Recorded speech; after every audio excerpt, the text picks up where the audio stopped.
Hi, good morning, third grade. So here we are. It's early in the morning, but that's okay. Hopefully, we're gonna get through this book today. It's my plan. It's my desire.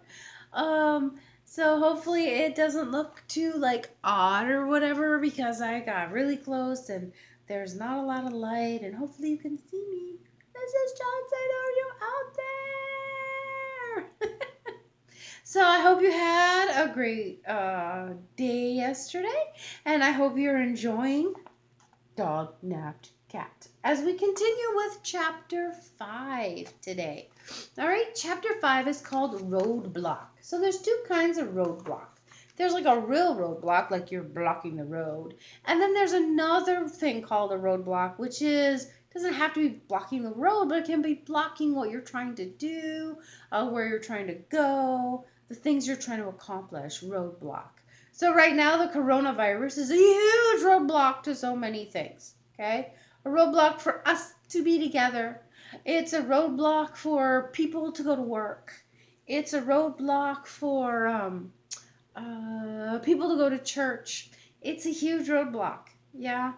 And so that's all I'm going to say about that. So we'll see what kind of roadblock is in here. Is it a real roadblock where people are blocking the road and can't get through, or something is like a tree or something, a flood, yeah? Or is it just something that is stopping the progress or what you want to do? You ready? Chapter 5. Crime Busters. Mark's dad picked up the notebook from the kitchen table and thumbed through it. I forgot all about this. Take the look, Margie. Yes, Mark showed it to me earlier, his wife said. Now I know for sure that we got his sense of adventure from you. Jonathan Conley handed the book back to his son. We had a lot of fun, didn't we, disbanding it anyway? What's this about? Okay, so now we know that Mark's mom is named Margie. Mark's dad is named Jonathan. Look at how we find these things out. The author doesn't say, Mark's dad's name is Jonathan, right? We come to it kind of in more natural way. And this is how the author, usually most authors, present information. They don't say, that Marcus' mom is named Marge, and the dad is named Jonathan. Because this is like really a boring story when they do that kind of thing. So when you write about yourself, yeah, which you're going to do in history when we're done with the chapter, uh, then you are going to be talking about you, yes, autobiography, and you don't want to just go, my mom's name is Ruth. My dad's name is Jeff. I was born on April 16th, 1922. Right? You kind of want to make it like a story. Okay? Yes? So, on the day of my birth, my dad Mark walked in and he said to the nurse, hello, we're here to have a baby. That kind of thing. Does that make sense? Because that's what authors do. All right? All right, let's continue. We want to start it out. The Crime Busters again, Mark said eagerly. We can make the loft into an office just like you did. And we've already got our first case. How about it, Dad? First case? Mrs. Walsick's cat is missing, Mark's mother said. His father laughed loud. Oh, how I remember. Then he grew more serious. Now, if you accept the case, son, you realize you have a responsibility to your client. Yes, sir. Then welcome again, once again, Crime Busters. Thanks, Dad. Mr. Connolly smiled at the three friends. Maria Dolores, you keep these boys out of trouble, okay? She grinned. Sure thing, Mr. Conley. Come on, let's get started, Mark said. He headed back up to the loft, deep in thought. Maria Dolores and Corey followed. "We've got to get into the suspect's mind," Mark told his partners. "And the best way to do that is to reenact the scene of the crime." He pulled out his casebook and leaned on the desk. "But we don't have a suspect," Maria Dolores said. "Too bad we aren't cats," Corey said, his braces glinting in his big smile. "That's it!" Mark snapped his casebook closed. "You've got it again, Corey." "What?" Corey asked. Mark caught hold of the rope. "Follow me, crime busters!" And he pulled out of the driveway on his bike.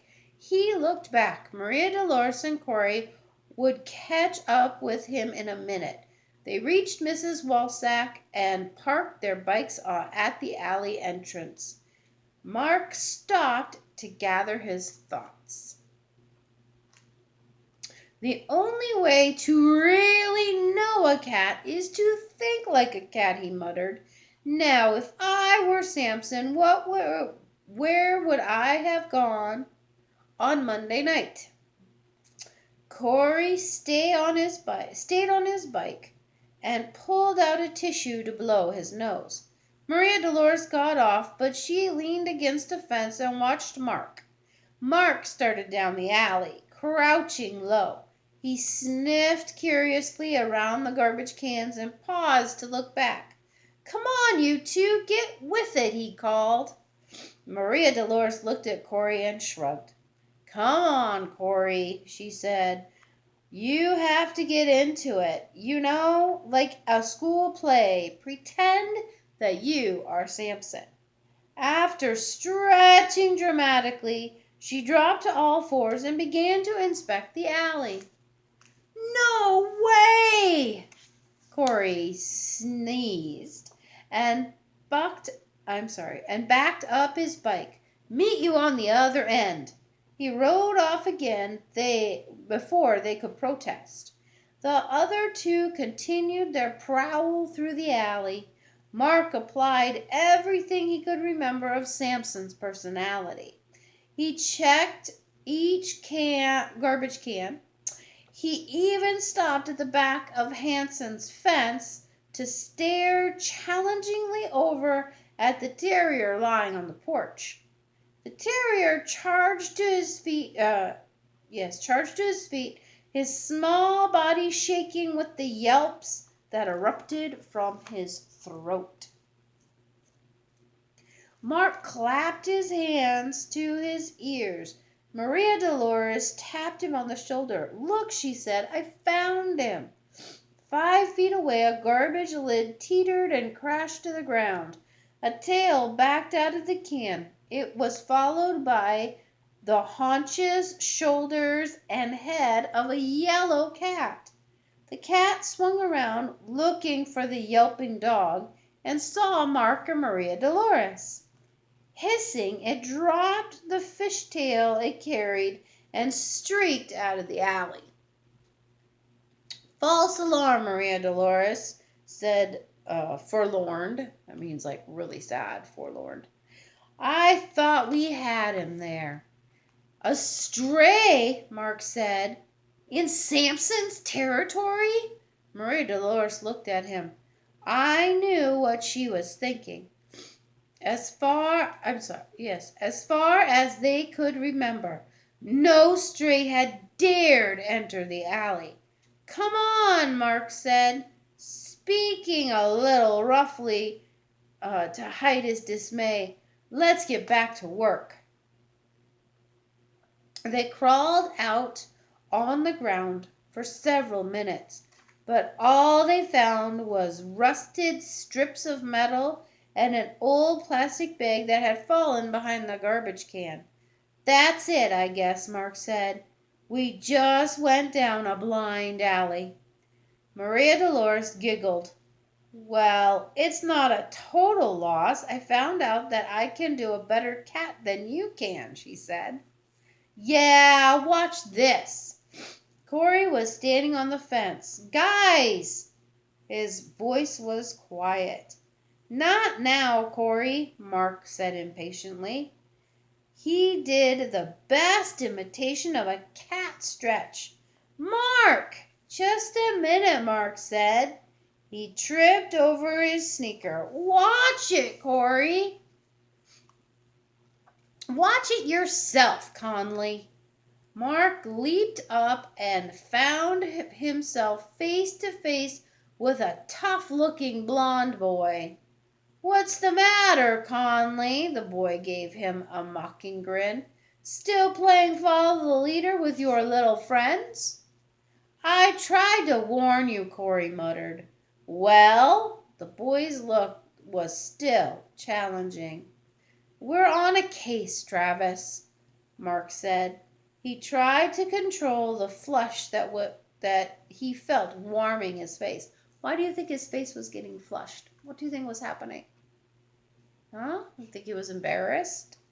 Okay. Have you ever been embarrassed and your cheeks got red and they felt hot? Yeah, that's what's happening. What's happening to Mark? Travis opened the newspaper he was carrying. Maybe a missing cat? How did you know? Mark stepped closer to the and glanced at the newspaper. Oh, yes. Travis held it up so they could see the red circled want ad. It says a reward for $25 here. A Mrs. Walsack. Now, she wouldn't live around here, would she? What makes you think? Maria Dolores looked angrily. Mark hushed her with a sweep of his arm. Sure, Travis. She lives 2 houses down the alley. Have you found Samson? There's a picture.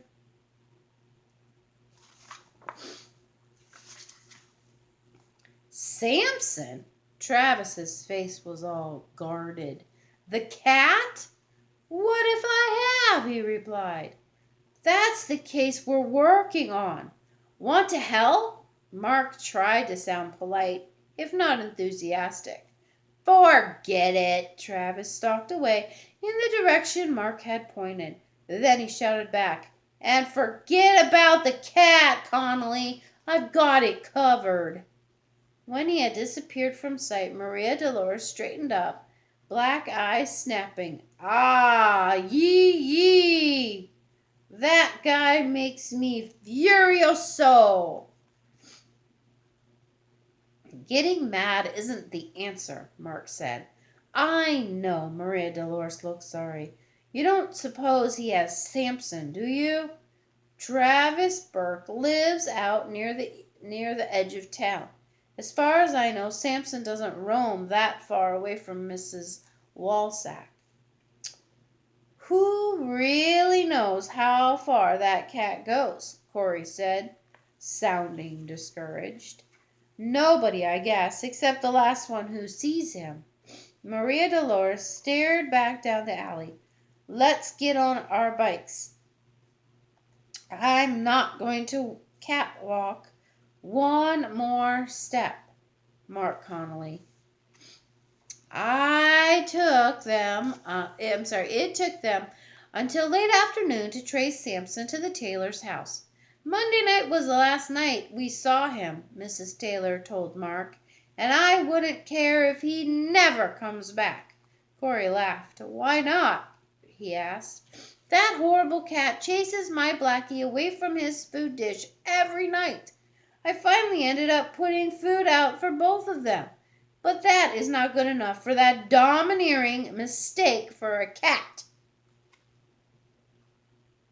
Mrs. Taylor paused to take a breath. Of course not. He takes it all and leaves my Blackie with no food and no bed. I've a good mind to call the animal shelter. He ate her here Monday night? Mark carefully recorded the information in his casebook. Yes, it serves him right, too, taking Blackie's food. Mark gave her a puzzled glance. What serves him right? Why, getting drugged, of course. Mrs. Taylor cuddled the pug close to her and stroked his head. Poor Blackie. She looked at Mark angrily. That's what comes from having riffraff like that in the neighborhood. Someone got so mad at him they drugged my Blackie's dish just to get that cat. Drugged? Mark's eyebrows went up. His scribbling, he scribbled hastily. That's what the vet said Tuesday morning. We couldn't even wake up Blackie.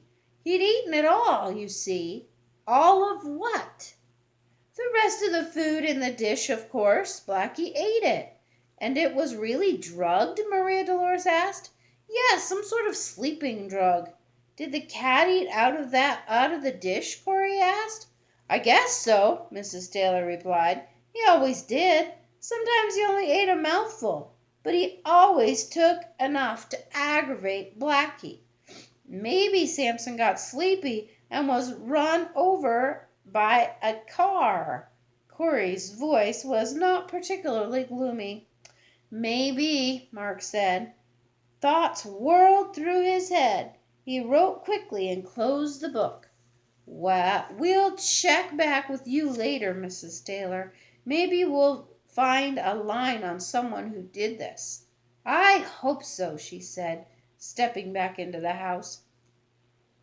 Who would think that something like this could happen in Boca Cay, of all places? They went down to the sidewalk to their bites. Where now? Said Maria Dolores. We've reached a dead end. Mark flinched. Just a roadblock, not a dead end. Well, we've already talked to Mr. Johnson, where Samson usually went next, said Maria Dolores. So Samson didn't go any farther than the Taylor's house. Then the trail does end here. It stops cold. Mark balanced on his bike. A drugged dog, a missing cat. Come on, let's go. Hey! Corey and Maria Dolores spun off after him. Where are we going? To see Sheriff Hadley, Mark called back. I want to know just what case he's working on. And that is the end of chapter 5. I hope you enjoyed it. Have a good day. Bye.